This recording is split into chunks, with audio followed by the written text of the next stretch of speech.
Right. The Dartmoor podcast has been getting increasingly baroque as of late, so let's do something simple for a change. A walk to Fur Tor and a wild camp. No weird stuff, no dressing up, no split-screen special effects, no musical numbers. Just a bloke going for a long walk to find a big rock. I might even let past George vlog his journey a little. Hello. So far so good. But not too much. I'm already at Outcampton. Thank you. As a self-proclaimed Dartmoor aficionado, I'm a bit ashamed to admit that I've never been to Fur Tor, the queen of them all. It's one of those places that you really need to have visited before you can claim to be a real Dartmoorer. And what gives it this status? Not its height, its beauty or its myths, but simply its remoteness. Fur Tor is Dartmoor's Point Nemo. It's the furthest you can get from a road in the whole of the south of England. And, more than that, the land that surrounds it is particularly rugged, pathless and boggy. It's also extremely hard to navigate due to it being in the crease of the map. Could there be a worse time to make this pilgrimage than during a mid-January storm? Probably not, but hey, it might be exciting.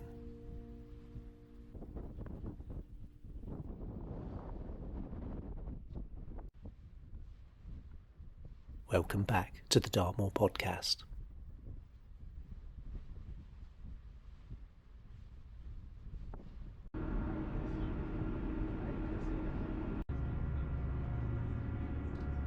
After an irritatingly delayed wait for the train under an apocalyptic sunrise, I finally got underway.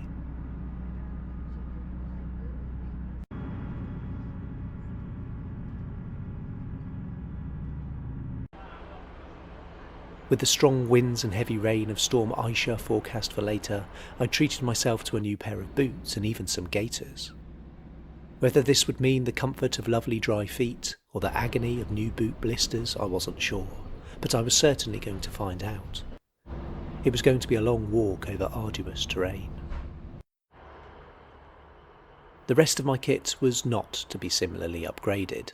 My trusty Ludwig pack is sturdy but heavy, and my Swedish Army parka is trustworthy but burdensome. And not waterproof, but hopefully its warmness would make up for that. I could always wrap my lavoo around me if it did start raining during my walk. For a tent, I would simply indulge in a bit of tarp origami, which I had tried out once before in my garden. Oh no, the neighbors will think I kicked him out. What could go wrong? Well, not far out of Oakhampton, where my journey began, I got a bit of a reality check. It was more than a bit blowy. If I were to wrap my lavoo around me like a cape, I'd probably take off. I'd just have to hope it wouldn't rain while I was walking. And as for putting up my tarp in this wind, well, I just have to hope that there were some more sheltered hollows out there which would make it possible. Leaning into the gale, I circled round the empty army barracks and started towards my first waypoint, the summit of Yes Tor. North Dartmoor is the most unforgiving of all Dartmoor's zones. I often jokingly refer to it as Mordor.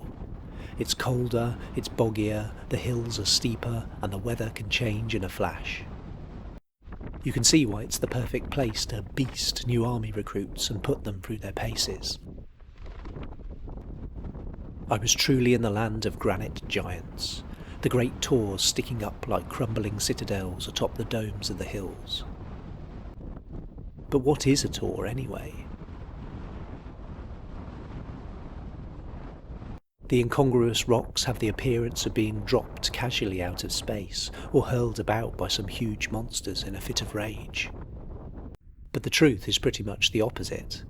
These rocks have wormed their way up from under the earth. Millions of years ago, molten parts of the Earth's crust swelled up like huge fiery blisters. And here and there, shoots of molten rock were squeezed upwards through chimneys and faults in the surrounding ground. As this molten rock cooled, it shattered and fissured and set into shoots of the incredibly rough, hard stone we call granite. Then, as the softer rocks around were worn away by millennia of wind and rain and ice and roots, they were revealed, tall, imposing towers of granite. And that's where the word tor comes from. Tower. Fur Tor, far tower. Ominous.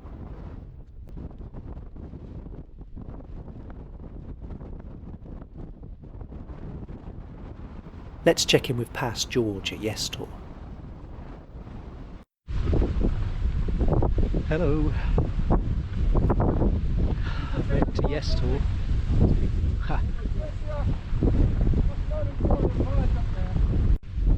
I wish I'd packed a little lighter, but it's okay. I'm not cold, but the wind is absolutely brutal, and I've been coming up the leeward side as well, so it's going to be amazing stepping over the top. This is the one little sheltered spot here down where this little army hut. Yeah, it's going to be really crazy walking into the wind. It's like someone's pushing you back.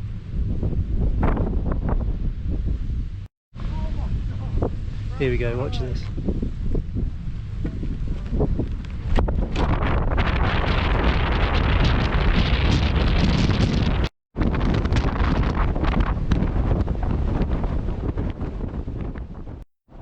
Next stop was just a quick trot along the ridge to the highest point on all of the moor, indeed in the whole of southern England, the High Willhays.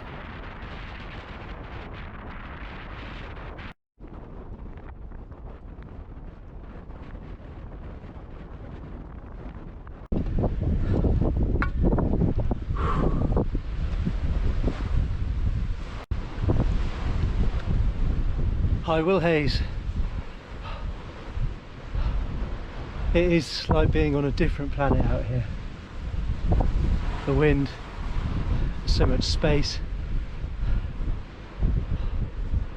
Breathtaking, literally.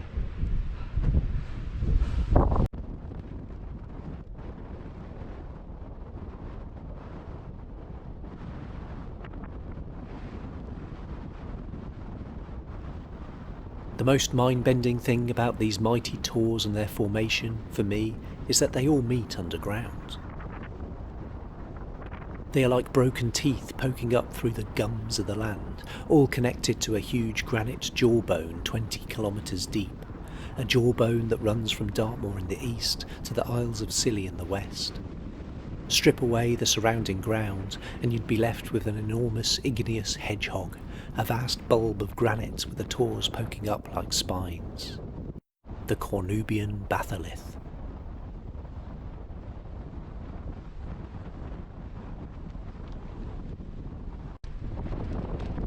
I'm the highest man in heaven.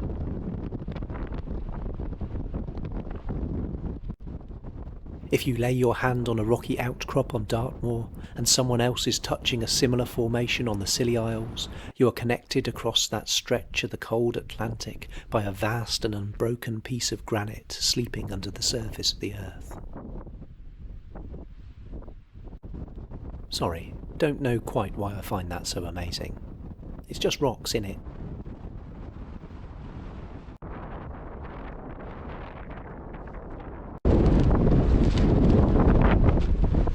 Dingator in the bag. At least I think it's Dingator. Yeah, I better check actually. I deliberately not planned too carefully where I'd go from this point, as I'd need to take a look at the bogginess of the ground, the weather conditions, and how much time I had. But I had the general idea of making my way to Great Kneeset, quite a distinctive broad domed hill to my south. But one bonus that I wasn't expecting, with a surprisingly good visibility, was that I could already see the imposing bulk of Fur Tor too. And this allowed me to try out a new strategy. I'm developing a new navigational system as well, because trying to hop from tor to tor is confusing me. So the visibility is good. It's not actually that bad being down in the valleys because the swamp, the bog is all sort of frozen, so the ground's actually alright to walk on. And the visibility is good, so I can actually see Fur Tor. So I'm basically just kind of like walking towards Fur Tor.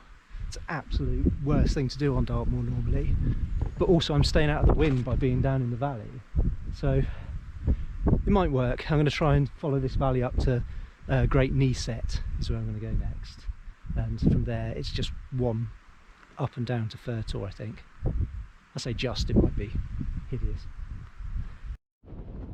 Don't try this at home, by the way. This is an absolutely atrocious tactic for traversing the moor. Never try and go in a straight line.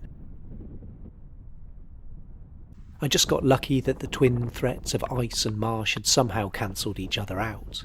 The treacherous bogs had frozen solid, meaning that I was free to galumph over the lot of them.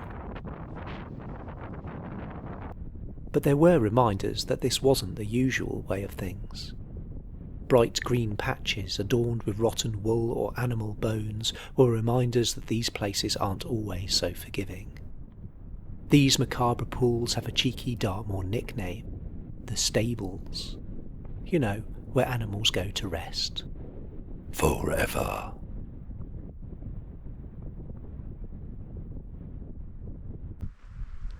This might sound a bit pretentious, but go on. I've got this idea that when you're exploring a new place on your own, you're sort of exploring yourself in a way as well. You're sort of learning your skills, you're testing your limits, you're finding what you enjoy, what you think about when you're just on your own. Yeah, it's meditative. It's good for your brain, I think. Yes, you're right, that was pretentious. The strange valleys full of the scars of tin mining past led me south towards my desolate destination and provided a modicum of shelter from the raging winds where I could nibble some lunch. Very Persimus. Persimus? That doesn't work. Pygmus was right there.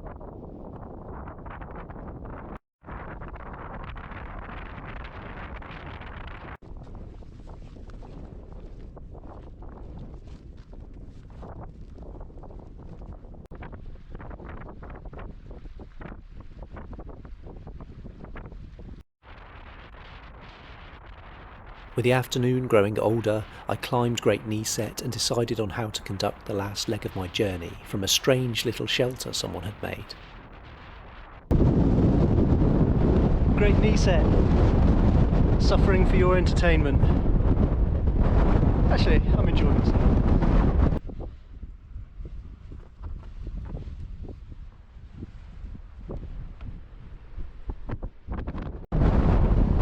Just wondering whether to go round Fur Tor that way, which I think is the suggested route. You probably can't hear me anyway. Or just going to go down, up, little knee set, down, up. Just something in between maybe. It's good, I can see my destination. If a cloud comes in, that's a bit of a problem.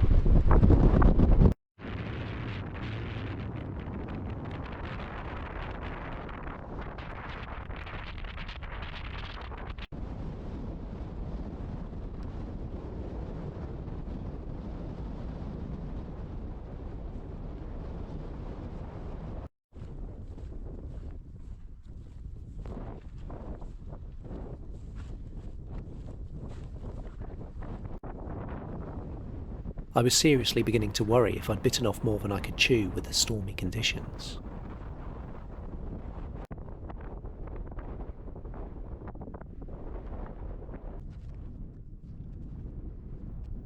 But luckily, as I'd hoped, after dipping down into the valley at the foot of Fur Tor, a wonderful thing happened. I was sheltered from the worst of the wind, and I was able to finally appreciate the feeling of remoteness in the comparative silence. Rather than storming straight up to the summit of Fur Tor, I decided to first put my tent up where it felt nice and tranquil, then climb the hill unburdened.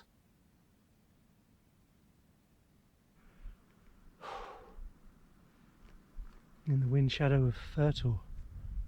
Lovely.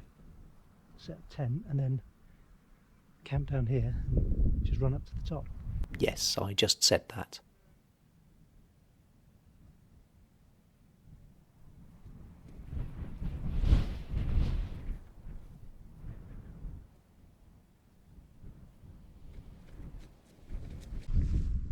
There you go. Quite pleased with that. I don't think that's going to go anywhere. Ooh. Just using Fur Tor itself as a shield. Scary old Fur Tor. Turned out to be my friend. There you are, that's my tent. Not very exciting, is it? Sleeping bag. Well, Matt.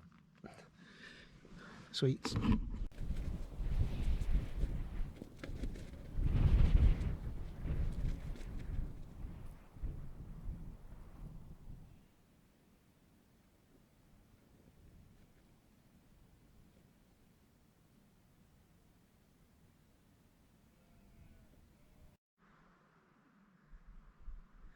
See all these sheep, they've had the same idea as me. They're going to shelter down on the south side, sorry, the north side of Fur Tor. I need to go up there, I need to get up there.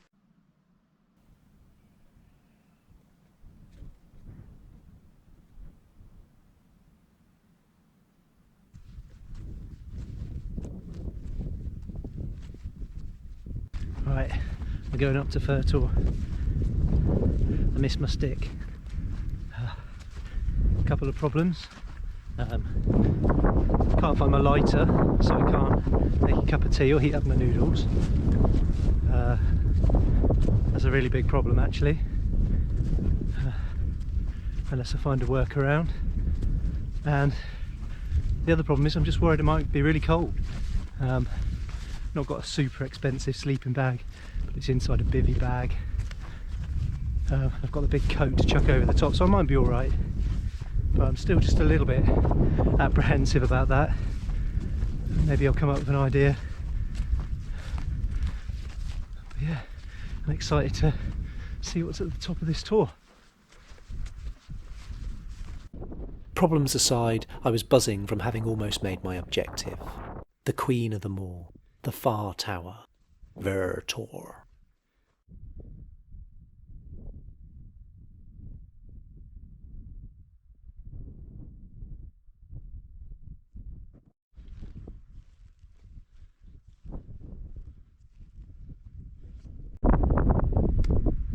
Oh, that was soggy. I know it's not the main stack, but I could use a rest. I'm still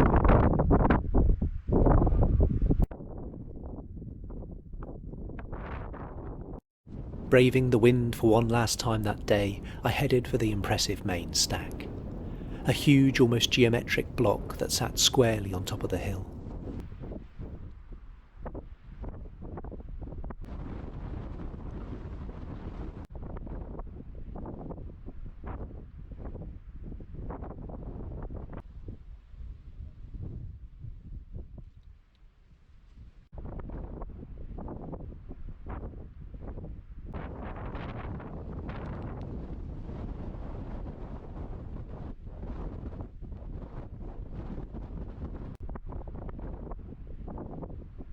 I was reminded once more of the Cornubian batholith, how these great towers were merely the little mushrooms that broke the surface, sprouting from that vast mycelial basin that lay deep below my feet.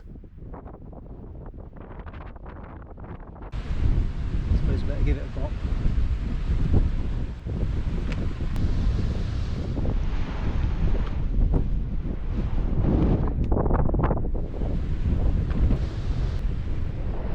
Lighter is in your bag. Use the space blanket.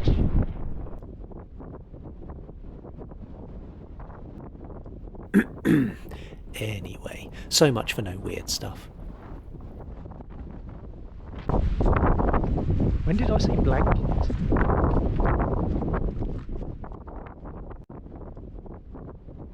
With the light falling and the weather closing in, it was time to get snug in my shelter.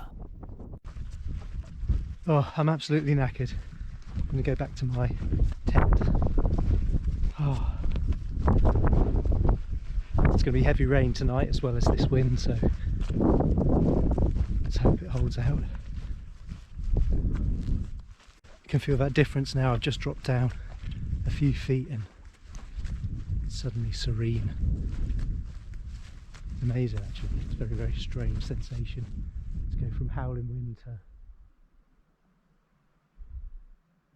silence. The furthest point from a road in the southwest.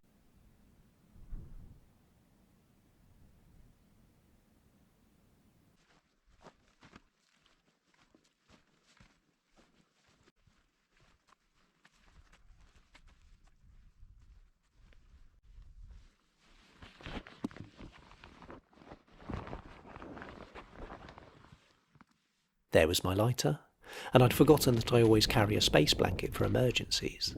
That should do nicely.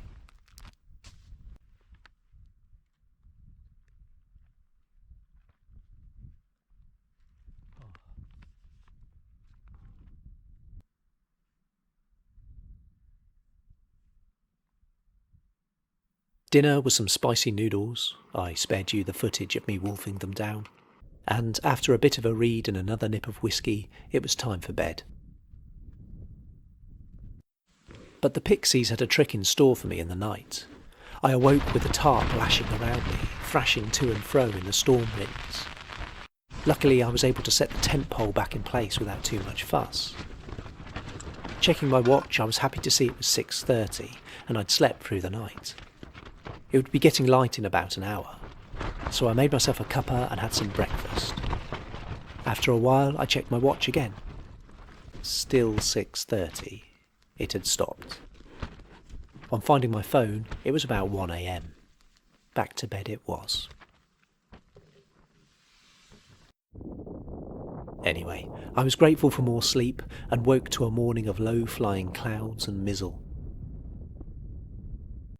Unlike the day before, I could see no more than a few hundred yards in any direction, and the rain in the night had re-wetted the ground, perhaps even unfrozen some of the bogs.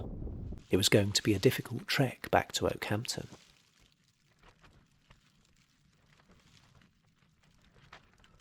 Still, I knew where I needed to go first. I was strangely drawn towards Little Kneeset, or Lil Kneeset as the rappers call it.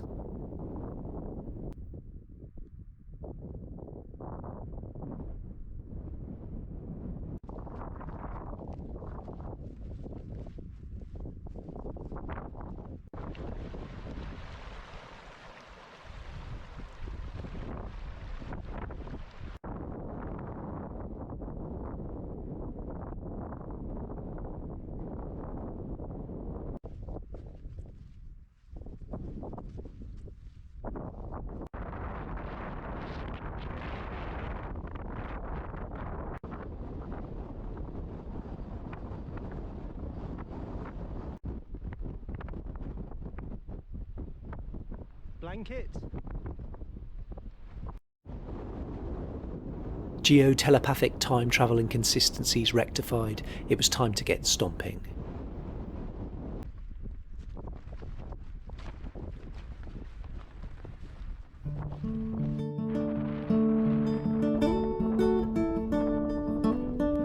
The terrible visibility meant adopting a very rudimentary navigational technique of heading vaguely north along anything vaguely resembling a path until I hit something I vaguely recognised. A risky strategy. But somehow, with the wind at my back pushing me forward and the thoughts of home pulling me north, I knew I was making progress, even if I was never entirely sure where I actually was at any given point.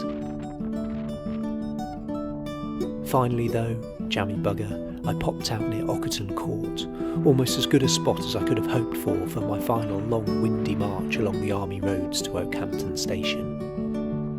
My knees, ankles and shoulders may have ached, but my spirit soared with a sense of achievement.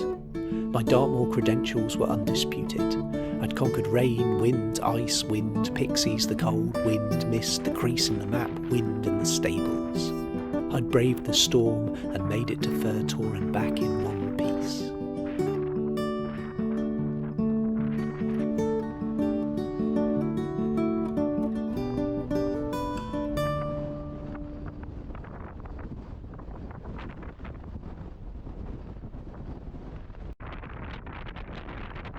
Thanks for watching everyone.